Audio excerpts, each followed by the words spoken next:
Greetings, guys. Welcome back to my channel. My name is Monette, and this is my channel, Evolve with Monette. For those of you that are new here, I am a professional intuitive empath, and it's so good to share energy with you. Welcome in. Thank you for inviting me in. We're going to get right into the subject matter of the video. I just got off the phone with a client, and I'm pissed, honestly. And I want to debunk a myth that goes around in the collective. And I know there's a handful of you here that will understand, resonate, and see this. And if this isn't for you, then you're fortunate to not have ever had this situation. But I was dealing with a situation with a client where she was really beside herself because she was dealing with a triangulation situation. And if you've ever dealt with any narcissistic abuse or toxic abuse or whatever, you've dealt with being triangulated, by someone. Maybe someone you cared about, a loved one, a lover, a spouse, a family member, a friend, a coworker. Coworkers are good for that, okay? The co-working environment is so incredibly toxic, and you guys should prayers of protection before you step back inside of those buildings, especially now that all of the panorama and pandemic is over, right? And then you should be tucking crystals into your bra or purse, and keeping salt at your desk. These mofos are haters, okay? They're real live walking demons. The kind of crystals I'm talking about: obsidian, black tourmaline, kyanite specifically. Kyanite is known as the witch's broom, quote unquote witch's broom, and it sweeps away a lot of negative energy. In any case, those are some quick offhanded recommendations for you. You can get a tiny crystal of any one of those. They make them in all shapes and sizes: angels, cats, you name it, whatever you like. They even make them they make phallic ones too. So I'm not talking about love spell stuff, guys. I'm talking about if someone's being a dick to you at your job, maybe you might need a phallic piece of tourmaline to tuck in your bra to be like, back up, okay? Anyway, that being said, triangulation happens. I don't know who that message was for, because I am not in a corporate workspace, so that must be for somebody here. Triangulation excuse me, happens in all forms. And my client was dealing with a situation where she's dealing with the loss of a relationship, really, or the potential loss of the relationship. I was preparing her for what I saw coming, and it's because someone pitted someone against her partner.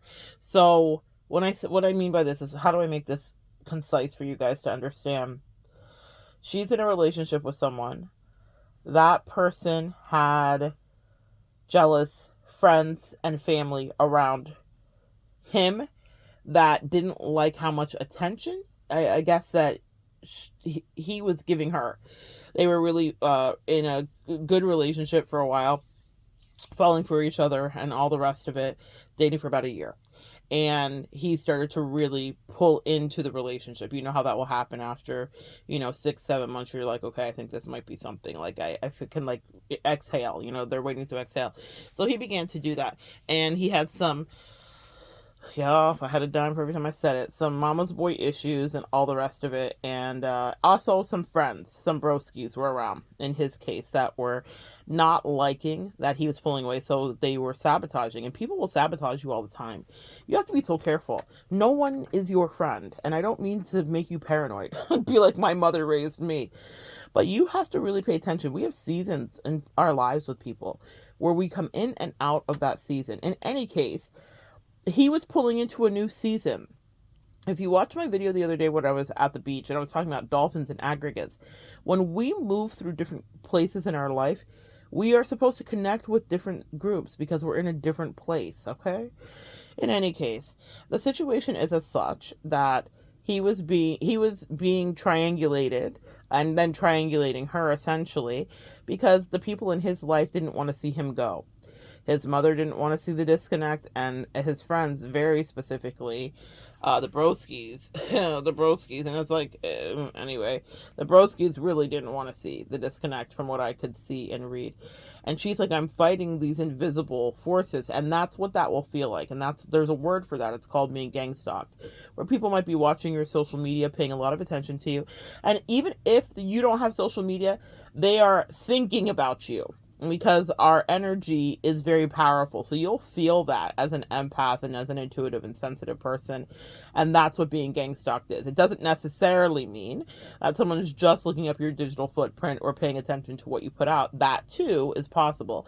But what it really means is that people are like evil eyeing you energetically and just thinking about you and being like, I don't like that, because who does she think? And that's what it is. Here's what I want you to know about this, and this is why I'm pissed. I'm not pissed at my client. She's going through a spiritual alignment and awakening. It's uncomfortable. Ascension is always uncomfortable. And she's learning a very important lesson, too. And this is someone who is like going through her first Saturn return. So she's about 28. So this is her first time kind of like dealing. She was like thinking like, this is the guy I'm going to marry. Because that's what you want to do in your Saturn returns, is have those monumental milestone moments. And that's what everyone does, whether they're negative or positive. Some people go to jail. Some people write a book. Some people make $1 million. Some people go bankrupt. Major pivotal things happen. Right now we're watching a Saturn return milestone moment happen for Justin Bieber and Hailey Bieber. I will be making a video about that. That baby is not going to save their marriage. Spoiler alert at all. Their marriage actually should be breaking up right now. She's doing some last ditch stuff because she's not being obedient to her intuition nudging and the fact that that was not the right relationship for her. Sometimes we want something so bad, we'll force ourselves to stick and stay and be tortured. And if I've never seen torture, both of them. Anyway, I have a lot of thoughts about that. That's another video. But that's a Saturn return moment, though, that's happening right there with them. That a major thing is happening in their life in order to get them to grow up. It's not going to work out the way that she may want it to, though. It's just not. But God, I'm praying she carries healthy and full term and all that. But that baby, once it's born, is just not going to save whatever is going on there. That is definitely meant to come apart.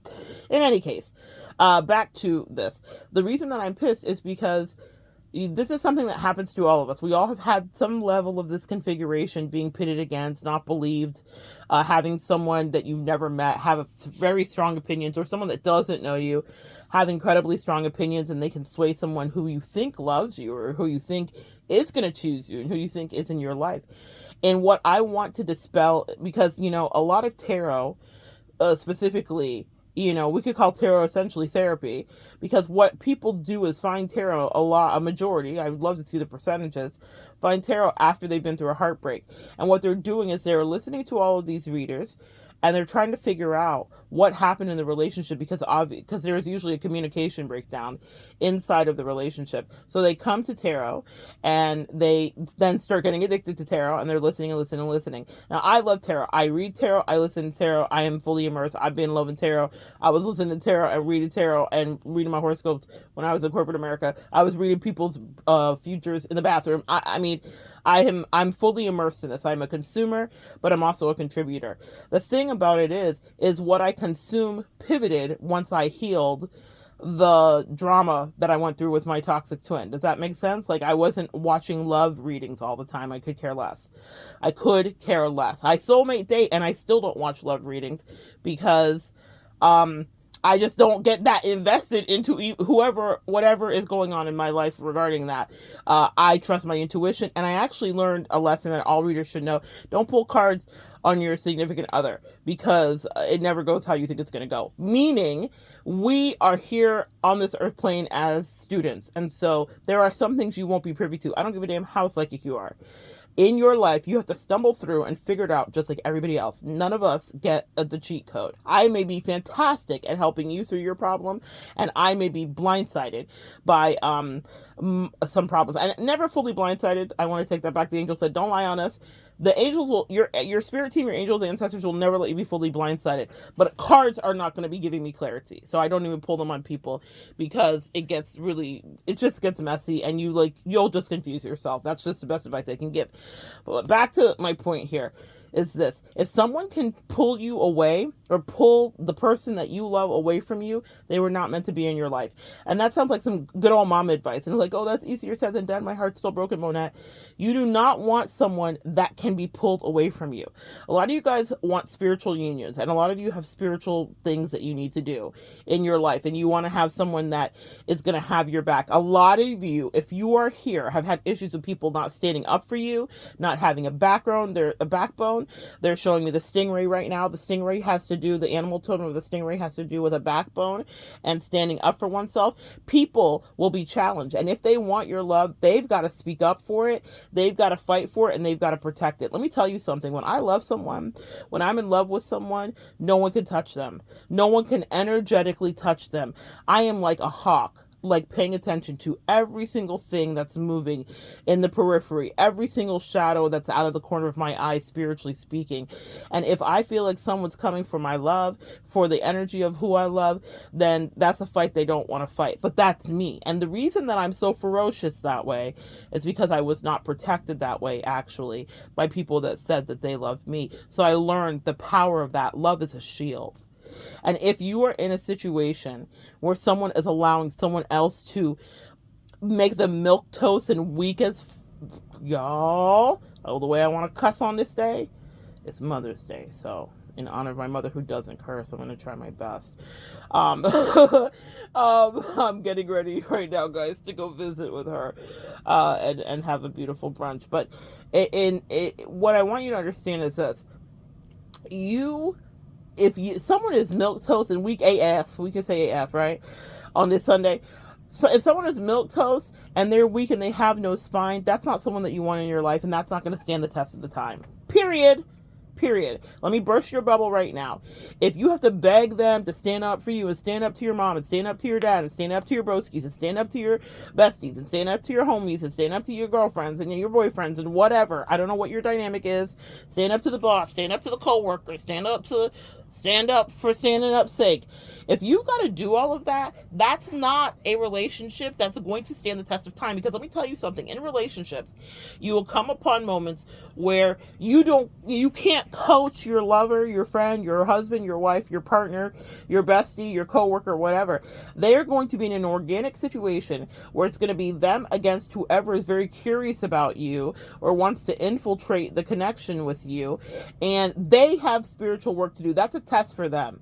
And when I watch people, when I have soulmate dated people and or been with my toxic twin flame and or just been in friendships, because it's happened in every dynamic of my life, platonic and otherwise, when I can see that someone that has no value in the same regard that, because I know my value, and that's another thing, empath, know your value. When I can see that someone does not hold the same value, has not poured in, and does not have the same tenure, okay, that I have, and they're going to choose them because it's the newest sparkly thing, or because they're distracted, or because they have no object permanence, then I'm like, say less. That's not somebody I want on my team, because I have real spiritual work to do. Now, in my 20s, I didn't understand the gravity of that. It just hurt my feelings, right? Just like you, right? It just hurt my feelings. I was like, that sucks. How come someone won't stand up for me? I'm so loyal, right? I'm a Leo, loyalty. But I don't care what sign you are. If you're an empath, you're loyal. Beyond a shadow of a doubt and beyond yourself at times, and over-giving energy. So loyalty matters. And when people are not loyal to me and they're loyal to nonsense and effery, because I can see so clearly, I don't give a damn what your DNA strand helixes say. I don't care how long you were blood, broski brothers with the fraternity. I don't care, whatever the dynamic is. Sometimes we are put into people's life as an absolute gift. And if they forfeit that, you don't want them. And if they can easily be pulled away by all that noise, because you had noise too, right? We all have noise. I've had people in my ear and energy when I've loved someone and cared for them, and then I stood stalwart and was like, no, I'm pretty good, friend. Thank you. I'm pretty good. Whomever is opining, thank you. So I want you to stand up for yourself and understand that if they're not going to stand up for you, then that's nasty work, as the kids say. That's evilness. And you do not want to bring that into your life, because there will come a time when you need them to speak up for you, when you need them to be a good husband or wife or whatever the case may be. And if they are weak and you always had to put a battery in their back to be like, stand up for me, protect me, then you don't want it. Walk away from it. You don't want it. Because also, sometimes our soul contracts are ending, right? And that's very uncomfortable. It's very uncomfortable. None of us like it. I have it. It happens to me all the time. And so when soul contracts end, I'm, like I say, I'm more comfortable than most of you are with it because of how God made it be so that I could teach it, but I can see it clearly. Sometimes that third party that comes in is literally destined to be there. Actually, and this is so hard to hear, they're supposed to be with them. In the case of my twin, she was supposed to be with her. That was her real match. And the life that I lived was not her life. Her life was very not this. She was on some basic ish. And that's where she was supposed to be. God bless. I wish her nothing but the best. Did I wish her the best at first? No. Am I human? Did it hurt? Yes. Was it painful? Did it create an ascension and a spiritual evolution? It did. But I'm going to tell you, what I realized is that I was disgusted. After I got over the pain, I let the disgust settle in. Go through all the stages of grief when you have to realize someone is weak. And I was like, oh, you're such a, okay. I was so disgusted. I felt like she was such a loser. I felt like she was so, I felt sorry for her. Not even in I feel sorry for you. I felt genuinely sorry that she was never going to live a life that was fulfilling. Because I understood in that moment the decision that she was making was to choose what was easy, what was the lowest hanging fruit, what was quote unquote simple, what felt the best for her. Did that not mean that for a moment, and I'm going to trigger you here, that she didn't have joy, pleasure, and delight in her choice? I know she did, or she wouldn't have chosen it. That's also part of the testing that happens spiritually. The devil, can't give you anything, but he can package things nicely. You don't ever get to keep what the devil gives you. You get to hold it in your hand and unwrap it and look at it, and then he yanks it from you. So I knew what her fate was going to be. I knew how she would long for me. And I'm not just saying that sounding narcissistic, I'm not thinking that I'm the only thing on her mind, but I'm thinking that I definitely know that I've been on her mind regarding, man, I long for those better times when someone actually was available and stood up for me and loved me. Now she all by herself. And that's the same thing energetically that whoever is triangulating you will be too. Some of you guys are some of the best people that have ever come into people's life. You showed them the most loyalty, the most emotional wherewithal. You were there for them. You had them financially, sexually, whatever. I don't know what your dynamic was, platonic or otherwise. You make it work for you. But you are some of the most solid people that have ever come into someone's life. And they had all of these questions and judgments and insecurities and small energy towards you because of things that other people that were small and jealous of you felt. Sometimes when, it's something that happens to me all the time. People are like, oh, how do I say this? People get really excited when you're in their life, empath, and they want you to meet their life and their friends and their family and all of that stuff. And that's great. But you have to, if you have an intimate, deep relationship, that's okay if it's light and it's a friendship, it's whatever. But if you have a deep, deep partnership, be very careful how that rollout goes. Because people don't like when someone talks about you highly. And a lot of us, our reputation precedes us. Meaning people hear about us before they ever meet us. Oh my gosh, there's this person, XYZ, they do this and this. And then it doesn't matter how secure the relationship is of whomever they're talking to, they will start to feel insecure because of you, even if you've never laid eyes on these people. And so then they set their sights on you, they hone in on you, and they want to pick you apart. What makes her so great? Why are you friends with her? Why do you like her? These are real questions that have been asked about me, my little old self, in people's life from my whole life, from high school on up, and even before high school. Why are you so focused on Monette? Why Empath, you've had the same experience. And I was like, really? Is this really what's happening here? Because all I was solid, and I didn't even know who those people were, nor did I care. I was not competing with them, but sometimes you will have people competing with you. With my client, she wanted to go to battle. Well, how can I prove to the broskies that I'm I'm a good person and we should get married and da-da-da-da. And how can I prove to his mother? And I was like, you can't. Here's what you need to know is your value. It's not for you to prove. That would be her in masculine energy, and that's what I advised her of. I said, no. You sit pretty and you work on your boundaries and let that man come to you and get on his damn knees, okay? Because you are a blessing in his life and you entered in and he manifested you. And another thing, empath, a lot of these people that put you in that triangulated weird ass situation literally prayed for you. I used to pray for days like this and times like this, also Meek Mill-ish. They prayed for you. They prayed for you to be in their life because they wanted to be treated right, a certain kind of right, an exquisite kind of right, a certain kind of exquisite right that only an empath can give and provide.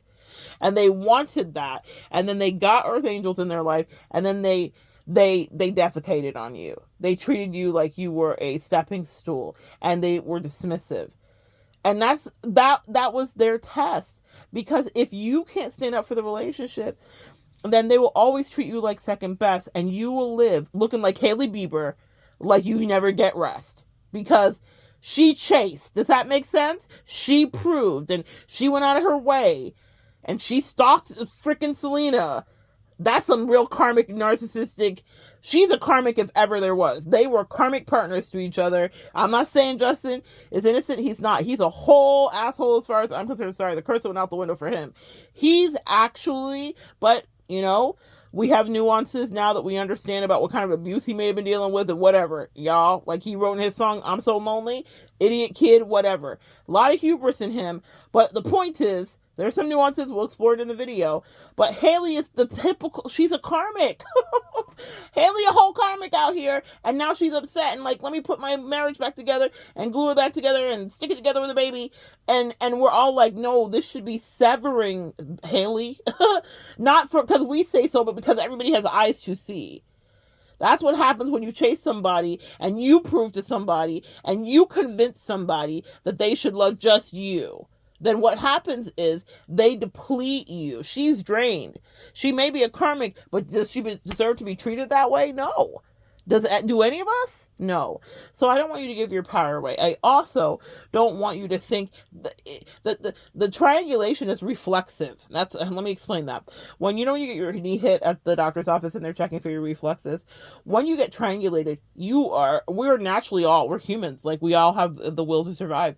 So there's a competitive edge in all of us. So when you get triangulated, the natural instinct, and everybody that studies dark psychology, even if they're not studying it, they're just naturally dark, knows it. You'll want to compete.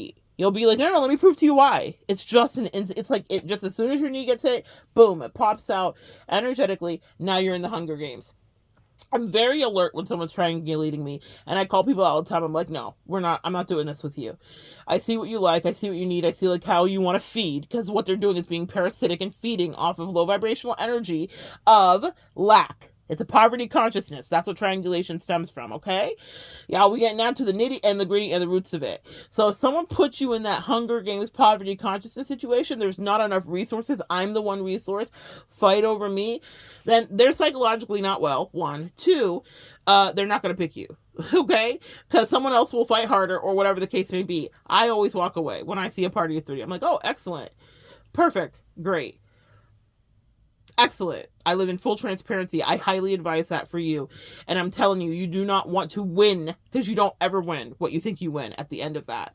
If you fight in that Hunger Games, what you're going to get is someone who treats you for the rest of your relationship like you're watching Justin treat Hailey in lack. He didn't really want her. He never had to earn her. He didn't value her. And you know who he values? Say it with me. I have her boyfriend's cookbook right now. Hold on 1 second. Let me grab it off my desk. Open Wide, a cookbook for friends, Open Wide, by Benny Blanco. Who is Benny Blanco's boyfriend right now, or girlfriend right now? Selena. Okay? Selena. That's who Justin's focused on. Okay? Benny Blanco just made a cookbook. But that's who Justin's focused on, because she knew her worth. She moved on. And now she's in a happy relationship, no matter what we think of it, because everybody's superficial. This guy looks like he's treating her like pure spun gold, okay? So that's another thing. Maybe the next person that you're with is not your quote-unquote type. Maybe you're not supposed to be with your type. Justin was everybody's type. Super cute, pop star, so fun. What an asshole. What a pure, unadulterated asshole who needs all of the therapy, okay? So, but now she's with Benny Blanco, and we're all superficial and wild in America and making judgments because he's a good old Jewish kid whose eyebrows touch like Frida Kahlo. We love to see it. All artists have their signature, but he's treating Selena like she's a queen and a princess, and she's saying so. This is the first time we've ever heard her be so vocal, talking to the internet and being like, back off my boyfriend, no one's ever treated me better. Get to your no one's ever treated me better. He values her. So even if they break up, whatever happens in their relationship, she finally got the experience of having someone pedestalize her, and not just because she's Selena. I'm sure other people loved her. We can think of Abel. I'm doing a little music history lesson of lovers here. Abel dated Serena the weekend, and Call Out My Name, that song specifically is about Serena. Not Selena, Serena. Y'all, not Serena Williams, Selena. Call Out My Name. He said, I claimed you so loud and so openly, and when times were rough, whatever. I held you close to me. He was with her when she was having a lot of issues and stuff with her kidneys and her lupus. So call out my name. Call out my name and tell me you miss me. But he acted crazy with her. Okay? And he didn't appreciate her. Now he want to call out her name? Those exes in your life are singing that song. I think I'm chilling for a reason. Call out my name. Y'all listen to that when you see it and watch the visuals of it. Because there's a point in the beginning of the song where bats come out of him. He literally the beat drops in and he sings this really expressive line, and these bats, like these dark shadows, come out of him. You were dealing with people that were literally moving and not dealing with their own demons. They're containing all of those demons and putting you in all these weird competitions and acting like they don't really like you and triangulating you and listening to everybody else around them about you. And really, you were there to heal all of those bat shadows inside of them. So now he by himself and just drinking and fighting with Drake. I guess I don't know what he's doing. He's being The Weeknd. The Weeknd is dark. Listen to all his music. It's seductive because it's all dark, okay? Some of his most famous songs that we're used to. Think of House of Balloons. That album, a freaking hot mess of depravity and demonic energy, okay? Now here, let me get off my auntie on Sunday soapbox. I love music and I'm a consumer, but what I'm going to tell you is these people are struggling with real things. And you can kind of watch their relationships play out. They volunteer to be in the grand stage of life. That was their earth assignment, to teach us these lessons. So take the lesson. Don't be Hailey, who's trying to glue something back together with Justin when the season is over with the soulmate, the lover, the friend, the whoever. Disembark. It will be so much better. Be Selena, who said, I knew my worth. And forever, Justin. It doesn't matter. Justin's, what happened? Selena's, grandmother passed away, or some person in her family that was very dear that Justin knew, and the mother, Selena's mother, would not let Justin up to visit this grandmother when she was dying in the hospital. He was with Hailey at the time. There was a picture of Hailey Bieber and Justin in the car, and Justin's crying into his hands. Hailey's just looking at him with a cold look of any karmic that's dedicated to death, to never leave her man. Thank you to her man that she fought for so hard. But she had to drive with him to go sit in front of a hospital of her ex-girlfriend who won't even talk to him, and the mother that won't even allow him to be up and hold his wounded energy, because full rejection was his reality in that moment. Because they said, no, for the damage you did to our kid, we're not even going to let you close. Love is a shield. Ooh, full circle. We love the angels, don't we? They do it. Love is a shield. Protect the people you love. And that's how they were protecting their loved one, the grandmother, but also Selena's honor. You tried it, sir. So now you sad? Now you want to be part of the family because she's down bad? He even wore hats and little things like that after she passed, trying to send the message like, I see you and I love you and I'm sending you love, while he's sitting next to his wife. Why he doesn't value his wife? It doesn't mean that you can't mourn for people in your past or whatever. That's all sticky and murky and stuff. But the point is, he will forever long and pine for Selena because she said, I know my worth. We've heard her say it in a lot of interviews and a lot of songs. I will never be made to feel like that again. That doesn't mean she's perfect. Charlie Puth, a little quick music lesson here. Charlie Puth dated her. He's like a musical genius. You guys have heard a lot of his songs. And his song, You Just Want Attention, You Don't Want My Heart, You Just Like the Thought of, you just hate the thought of me being with someone new. He wrote that about Selena. He tried to date Selena. He was infatuated with Selena, and he felt like Selena was a little player. None of us are perfect. We will be the villain in someone's story. A lot of music has been written about Selena. But what that tells me is that's a woman who knows her worth. I love to see it. We shouldn't go around hurting people, but she's a woman who knows her worth, okay? And so what I will tell you is this. She doesn't stay for the triangulation. Justin tried it. Justin was terrible and cheating and narcissistic with her. And she was like, what did I do to deserve this? Nothing. And now Benny Blanco cooks her, let me turn to a page, tempura mushrooms. What else is he cooking her? Halva ice cream with a Dina Sussman. Don't even know what that is. I know what halva is. What is he cooking her? Arugula. Spicy cheese scrambled eggs. We just had sex burrito. What else? Please Marry Me, Martha. Stuart Latkes. Spicy fusilli. There's one in here that's really... A lot of his stuff is... I hope this is the one I was trying to find. I hope we didn't make a baby breakfast burrito. And here's what he says about it, because he's talking about Selena specifically. If you made it this far, you have to leave them with something to remember you by. And what better than making them a burrito? Unless you want to have a baby. In which case, skip the burrito entirely and have sex again without a condom. Yes, that's in a cookbook. This is a pop star, guys. My point is... That's what's happening. He's making the most delicious food for Selena's. Why? Because she knew her worth. She didn't get triangulated. She stood up for herself and she walked away. And she let someone earn her. And now he values her. And on the pedestal, she will stay for as long as possible. Life does come in flows. No relationship lasts forever. But the point is, we should all get to feel that way. We should all know what that feels like. And for my client today, who was in tears at the brink of the morning, at the crack of dawn, I was like, my love, if he is not going to value you and center you, move on. And I'm not saying just move on. It's not that easy. Trust me, I know it's not that easy. It sounds easy for me as a teacher because, trust me, y'all, I've been through it. I do it, okay? But what I'm going to tell you is this. If she makes him choose her, she will regret it. She'll be looking like Hailey. That part. And I did give her that example. I said, ma'am, do you want to be Hailey? Do you want to be always having to, like, exhaust yourself to prove while you're a good wife, while he's telling you, like, you better be glad you're hot, like Justin said to Hailey? Hailey might be more than hot.